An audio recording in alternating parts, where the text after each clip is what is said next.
राम के रंग मरगी अयोध्या में अलग अलग रंग आ रहे हैं और देखिए आस्था का एक स्वरूप ये भी है। और ये जो भक्त हैं भगवान के, ये आए हैं नेपाल से और नेपाल में जनकपुर से, यानी कि माँ जानकी की नगरी से, माँ सीता की नगरी से। और इनका भाव ये है कि जब इनके जो जीजा हैं, खासतौर हालांकि ये तो माता पिता के स्वरूप में राम और सीता की पूजा करते हैं, पर इनका कहना है कि वो एक नए भवन में जा रहे हैं तो फिर अपनी जानकी जी के पक्ष से हम हैं तो वहां पर पहुंचेंगे।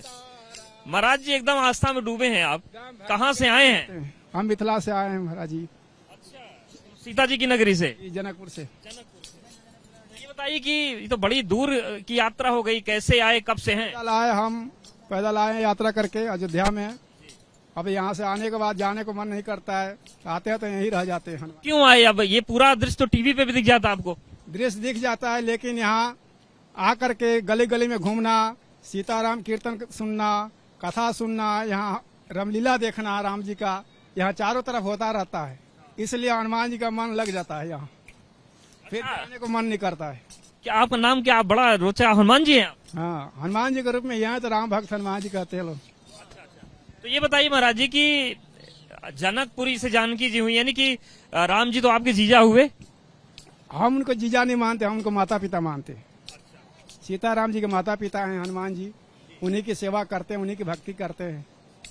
तो प्राण प्रतिष्ठा से खुशी है आप में? प्राण प्रतिष्ठा से बहुत खुशी है और हर्षोल्लास के साथ हनुमान जी सब जगह नृत्य कर रहे हैं, झूम रहे हैं, आनंद ले रहे हैं। अयोध्या नगरी में सब चैनल वाले खींच रहे हैं, वीडियो बना रहे हैं, दिखा रहे हैं सबको हनुमान जी को। देखिए हनुमान जी कैसे भक्ति भाव में डूबे रहते हैं। महाराज जी बताइए कि जैसे यहाँ हम अयोध्या की बात करें तो यहाँ हम राम जी को बाल रूप में पूजते हैं, ओरछा में हम राजा के रूप में पूजते हैं।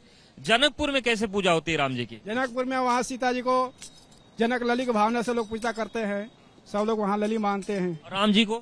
राम जी को जीजा जी मानते हैं, कोई माता पिता भी मानता है। जिस भाव से उनको भक्ति कर लीजिए वही भाव बन जाता है आदमी के अंदर में। एक सवाल मेरा और भी है कि यहाँ पर रामचरितमानस की चौपाइयां गाई जाती हैं, जो थोड़ा पढ़ा लिखा है ज्यादा वो वाल्मीकि रामायण के श्लोक पढ़ता है। तो जनकपुर में या नेपाल में कौन सा ग्रंथ है जो राम जी की पूजा में ज्यादा आप लोग प्रयोग करते हैं? ज्यादा तुलसीदास जी की रामायण चलती है, वहाँ भी वही रामायण पढ़ी जाती है। उन्हीं के आधार पर रामचरितमानस, उन्हीं के आधार पर रामलीला भी दिखाई जाती है, उन्हीं के आधार पर सीताराम जी का कीर्तन भी किया जाता है। सीताराम सब जग जानी, करहु प्रणाम जोरी जुग पानी, मंगल भवन अमंगल हारी, द्रवौ से दशरथ अजीर बिहारी, गुरु की कृपा भयउ सब काजू, जन्म हमार सुफल भय आजू। जय सिया राम जय जय हनुमान, संकट मोचन कृपा निधान, कमला बिमला मिथिला धाम, अवध सरजू सीताराम। जय सिया राम जय जय हनुमान, जय सिया राम जय जय हनुमान। महाराज जी फिर एक सवाल और भी, आप तो बड़े प्यार से बड़े भाव से रामचरितमानस की चौपाई गा रहे हैं, पर भारत में खासतौर से उत्तर प्रदेश जो जहाँ अयोध्या है, यहाँ कुछ लोग कह रहे हैं कि सब गलत सलत लिख दिया रामचरितमानस में, उल्टा पुल्टा। जिसकी समझ नहीं होती है, रावण तो समझता था कि राम जी हमारे पास आएंगे, राम जी हमको मारेंगे और हमें मुक्ति मिलेगी। रावण ये बात जानता था, लेकिन जो अनपढ़ गंवार होते हैं, पढ़े लिखे अनपढ़ गंवार को कहा जाता है, जिसकी कभी तो रामायण पढ़ते नहीं हैं और एक बार कहीं सुन लिया तो उसी को सुन कर लेकर ढूंढते रहते हैं, कहते ये उल्टा लिखा है, ये सीधा लिखा है। कहीं कथा सत्संग में तो बैठे नहीं तो उनका ज्ञान कहाँ से होगा? कथा सत्संग में बैठते सुनते तो उनको रामचरितमानस का पूरा ज्ञान होता।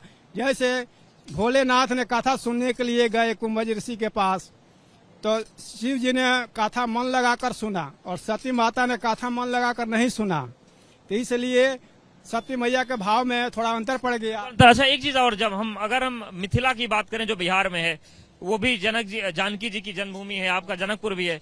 मिथिला वाले मानते हैं, वहाँ ये परंपरा चली आ रही है कि अब मिथिला के लोग अयोध्या में शादी नहीं करते। उनका कहना है कि एक बार बेटी को बड़ा कष्ट हो गया। तो जनकपुर में ऐसी कोई परंपरा है कि भारत में शादी करेंगे लेकिन अयोध्या में नहीं करेंगे?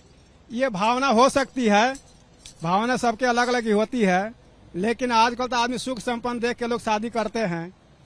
तो सीता मैया के वैसे ही सुख संपन्न देख करके दशरथ जी के महल में शादी की गई थी कि वहाँ जाएगी तो सुख करेंगी, लेकिन किस्मत का खेल सबको झेलना पड़ता है, जो किस्मत में लिखा रहता है वही मिलता है। तो अच्छा बताइए कि प्राण प्रतिष्ठा के दिन कौन सा भजन गाएंगे, कैसा नृत्य होगा, जरा दिखाइए अब आप।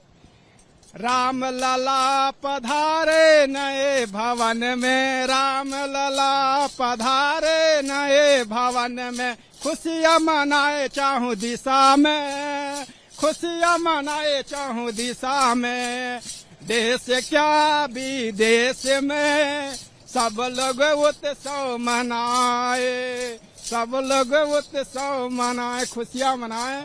और सब लोग जय राम लला की जयकार चारों तरफ गूंज रही है, पूरे देश विदेश में भी। इसलिए हनुमान जी कहते हैं सब कोई जय श्री राम का नाम लीजिए, राम ही भगवान हैं, सीता मैया ही जगत जननी है। धन्यवाद महाराज जी हमसे बात करने के लिए, और आपका बहुत स्वागत है भारत में, अयोध्या में। और आप खुश हैं तो हमें अच्छा लग रहा है भारतीय होने के नाते कि नेपाल में आप जाएंगे तो हमारी तारीफ करेंगे कि भारत में अच्छे लोग हैं। जरूर जाएंगे तो वहाँ सबको बताएंगे कि अयोध्या में सब लोग अच्छे हैं। धन्यवाद महाराज जी। तो देखिए ये भक्ति का स्वरूप है, जनकपुर से महाराज जी आए हैं और राम रंग में रंगे हुए हैं। मनोज के साथ अवधेश, एबीपी न्यूज, अयोध्या।